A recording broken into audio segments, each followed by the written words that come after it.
tous, on a décidé de vous donner des nouvelles de nos associations partenaires, en particulier en Afrique, pour connaître l'impact de la crise du Covid sur la lutte contre le sida. Je vous rappelle que grâce à Solidays 2019 et à nos différents partenaires, Solidarité Sida soutient plus de 100 projets dans 22 pays et au sein du Fonds Afrique spécifiquement, le Fonds Afrique dont je suis le président, eh bien, on soutient 40 projets de prévention et d'aide aux malades dans 17 pays, dont le Togo où on retrouve Augustin Dokla. Bonjour Augustin. Bonjour. Augustin est un Togolais de 49 ans qui est la première personne vivant avec le VIH à avoir témoigné à visage découvert dans son pays, ce qui a demandé quand même énormément de courage. Mais comme vous le voyez, il a toujours le sourire et une énergie à toute épreuve. Augustin travaille comme chargé du plaidoyer et des partenariats à EVT, donc Espoir Vie Togo. Et c'est l'une des principales associations de lutte contre le sida au Togo. Il gère le centre Lucia, qui est un centre de prise en charge communautaire. Je sais qu'au Togo, il n'y a pas eu de confinement. En revanche, quand on s'est connecté il y a quelques instants, tu avais un masque. Quel impact sur le fonctionnement de l'association a cette crise du Covid? Un impact négatif sur le déroulé des activités en termes d'offres de services au niveau des bénéficiaires.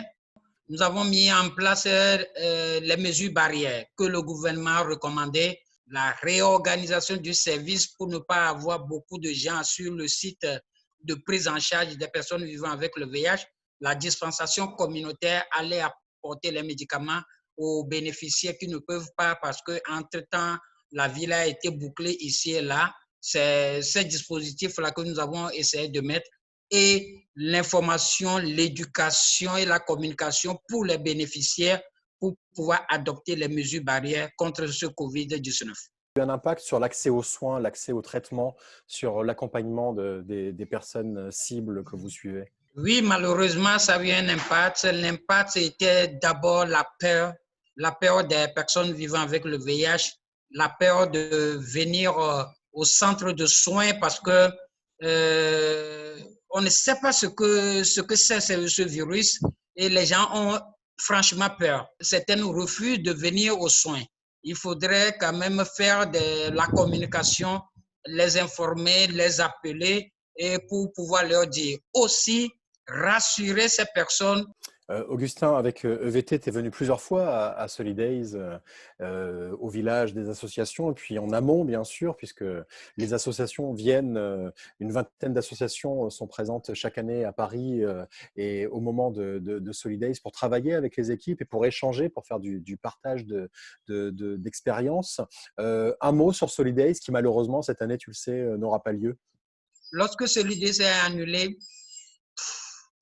moi personnellement et le reste de l'équipe, nous sommes dit waouh, qu'est-ce qu'il faut faire?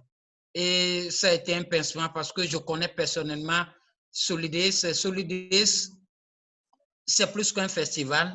Solidays, c'est un mouvement d'ensemble. Solidays, c'est un festival d'espoir. C'est une mobilisation de tous les acteurs, notamment dans les pays du Sud.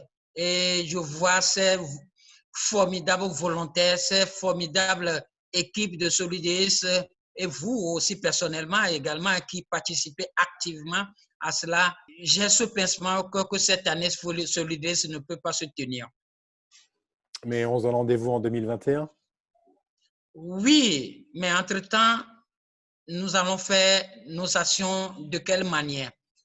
Il faut trouver un autre moyen pour mobiliser les fonds que ce festival mobilise. Je sais aussi compter sur ces différents bénévoles, ces personnes qui participent à Solidays, même qui ne seront pas présents à Longchamp, mais trouveront des moyens, ne serait-ce qu'envoyer 1 euro pour continuer cette formidable aventure, parce que Solidays, c'est une nation. Solidays, c'est un festival d'espoir, parce que je suis une preuve palpable. Je suis vivant, c'est grâce à Solidays. Merci pour tous ces mots qu'on vient d'entendre. Bon courage au Togo, mais je sais que vous n'en manquez pas. Mes amitiés à toute l'équipe d'EVT que j'ai eu le plaisir de visiter, puis aussi à toutes les équipes d'AST qui sont également à Lomé. À bientôt, Augustin. Merci beaucoup. À bientôt.